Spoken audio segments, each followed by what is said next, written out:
Hello, good evening, everyone. Welcome to our daily devotional. So, today is Wednesday, February 26, 2025, o karon ika-day 24 sa ato ang devotional. So, ang atong topic karon is in His time. So, in God's time.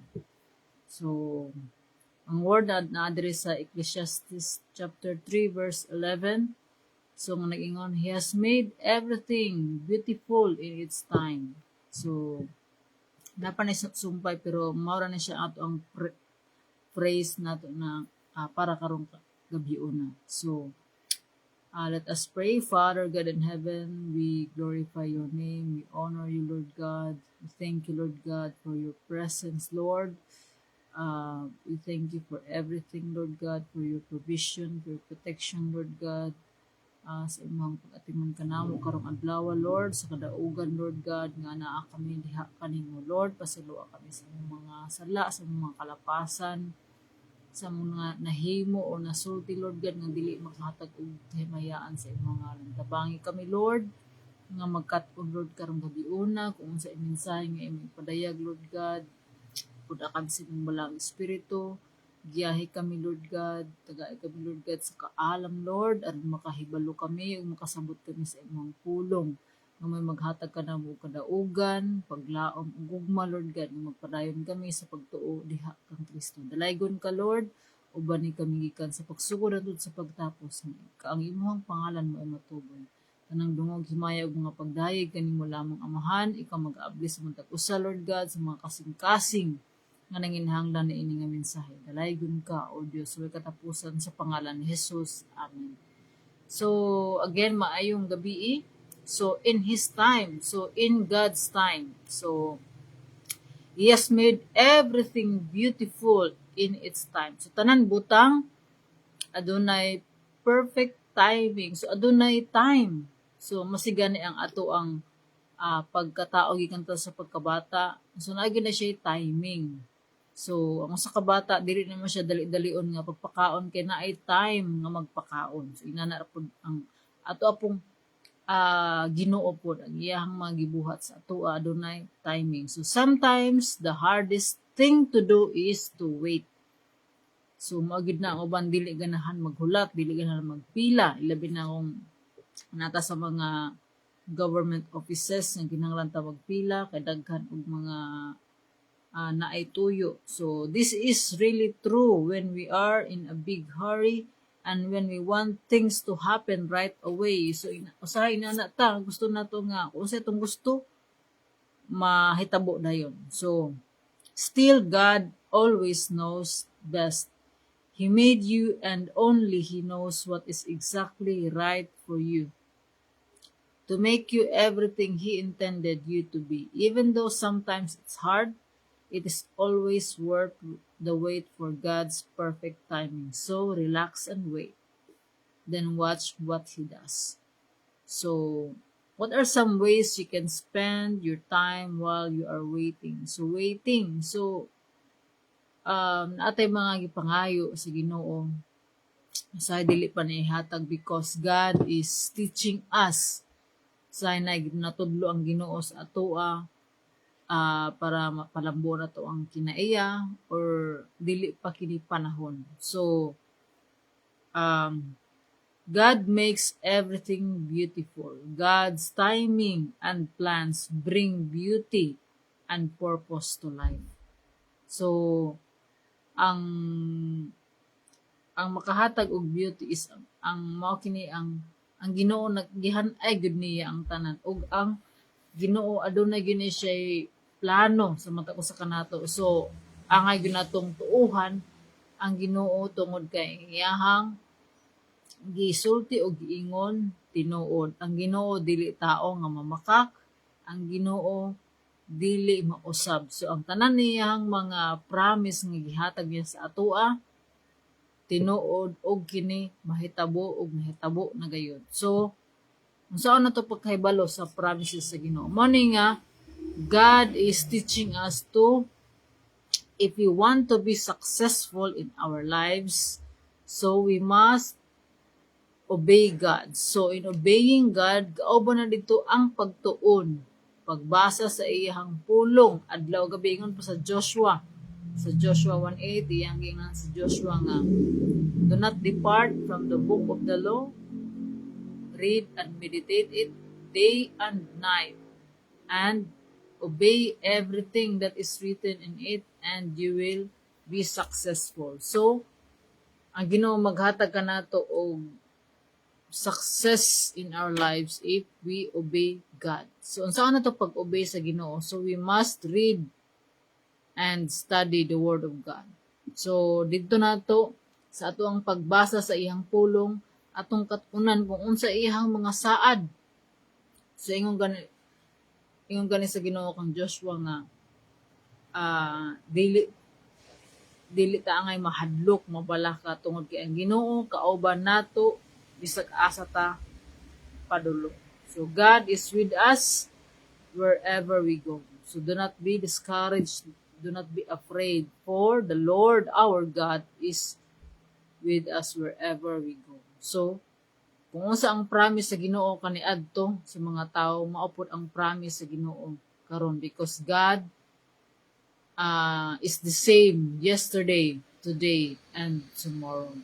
So karong gabi na itudloan ta sa Ginoo nga we should trust God's timing.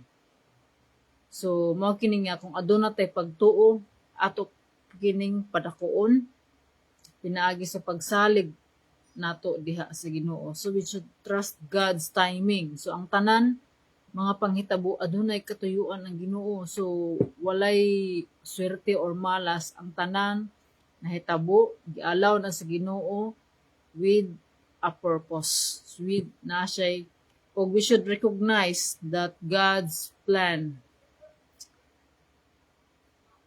is the best in His perfect timing. So adunay gyud perfect timing ang Ginoo. So dili man ta makasabot.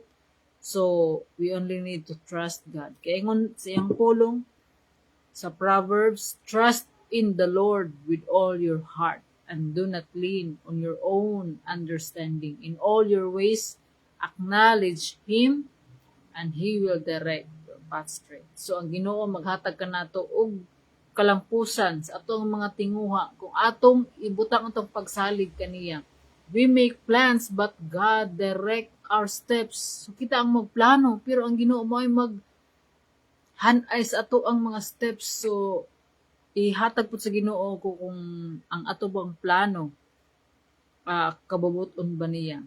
Kay kung dili niya kabubuton, usahay dili nagay mga kanabitang panghitabo nga iala ang Ginoo nga maka learn po ta, maka discern ta nga this is not the right. So this is not right. So morning in His time, so karong gabi na nag-remind ka nato ang Ginoo, or mao kini ang mensahe nga in His time, in God's time, it is a powerful reminder that God's timing is perfect. God's timing is perfect even if we don't understand it.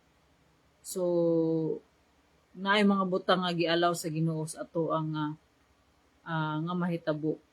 Dili man nato masabtan, pero ang Ginoo nag-ingon salig lamang. Ug i-reveal ra na niya kung nganong nahitabo ka ng panghitabo. Dili man nato masabtan dayon ang mga rason, but we have to trust God. So atong ibutang atong pagsalig diya sa Ginoo nga makasabot ra ta kung unsa ang ipasabot nganong iyang gialaw. Usahay gialaw sa Ginoo to build our character, to mold us into Christ likeness. So daghan gusto ang Ginoo itudlo kanato. Every day is a learning process. So every circumstances or every people that we met, God has its timing kung unsa ang gusto niya itudlo kanato. Mao nang kinahanglan nga kahibalo ta maminaw sa Ginoo. So dili lamang kita makikistorya sa ang pagkikistorya nato sa Ginoo is also listening. So listening to God. So trust in God's sovereignty and provision. So ang Ginoo ra gayud ang mag-provide sa ato ang mga panginahanglan. So natay mga gipangayo sa Ginoo, natay mga pag-ampo, usahay ang Ginoo may pag-wait. Wait is not yet the right time. So mao na while waiting sa atong mga pag-ampo nga tubagon sa Ginoo, aduna ginatundo ang Ginoo sa atoa aron mahimo kitang ligpon. So mao kini nga aduna man tay mga tao nga gipag-ampo nga wala pa gitandog sa Ginoo, but ayaw kabala ka og kahadlok. Kay ang Ginoo adunay perfect timing sa tanan. So ato lang ibutang atong pagsalig diha sa Ginoo. We are not remember that God is in control. We are not in control, but God is in control. So there's always a perfect time for everything. So we must trust God with all our heart. Atong ibutang atong pagsalig diha sa Ginoo. So dili ta magdali-dali tungod kay ang Ginoo kahibalo kung unsa ang maayo kanato. So to God be all the glory. So let us pray. Father God in heaven, Lord, we thank you, Lord God, that you have a perfect timing for everything. Lord, help us, Lord God, to trust in you more. In you, Lord God. For everything, Lord God, nga among giampo, among ginapangayo, Lord God, nga wala pa namo makabot, Lord God. Help us, Lord God. Liguna ang among mga kinabuhi, Lord God. Mahimo kaming insakto, Lord, nga himo kaming i-mold, Lord God, into your likeness. Tabangi kami, Lord God, nga among pagsalig diha kanimo, Lord God, mas ma-increase pa, Lord God, tungod kay ikaw ang Ginoo nga nakahibalo sa tanan ug ikaw adunay maayong plano kanamong tanan. Salamat, Lord, niini nga kagabhiuna ikaw mag-abli sa mga kasing-kasing ug itisuk kini nga mensahe, Lord God, aron kami mas tubo ug mulambo ang pagtuo diha kanimo. Ang pagsalig ang ibutang diha kanimo, Lord God, nga ang tanang panghitabo adunay kay katuyuan, Lord God, ug aduna kay perfect timing for everything. Thank you, Lord. We are nothing without you, Lord God. Help us, Lord God, to obey you in everything, Lord God. Dalaygon ka, Lord. Thank you for everything. Salamat, Lord God. May salig kini nga panahon, Lord God, nga ang imong pangalan may mahimaya. Ikaw ang Ginoo, Lord God, nga may magapanglihok sa matag usa, Lord God. Kami mas mulalom pa among pagtuo diha kanimo. Dalaygon ka, O Dios, sa among pagpahulay karong gabiuna, ikaw ang Ginoo, Lord God, nga may magabantay kanamo, magaprotekta kanamo, Lord God, ug ikaw magarenew sa among mga kusog, sa among mga panglawas, Lord God. Tagaan mo kami sa may panglawas, ikaw mag-aayo, Lord God, whatever man nga mga damage, Lord, nga mga organs sa among lawas, Lord God, ikaw mag-restore niini, Lord God, aron kami magpadayon sa amo ang pag-alaga diha kanimo, Lord. Unsa man among trabaho, among gibuhat, Lord God, among gi-offer kini to bring honor and glory to your name. Lord, salamat niini kagabhion, Lord God, ikaw magauban kanamo. Samtang kami nangatulog ug ang tanan, Lord God, tanang dungog himaya ug mga pagdayeg kanimo lamang. Kining tanan among giampo, Lord, gipasalamatan sa pangalan ni Jesus. Amen. Again, maayong gabi. Good night, God bless, and see you tomorrow. Bye!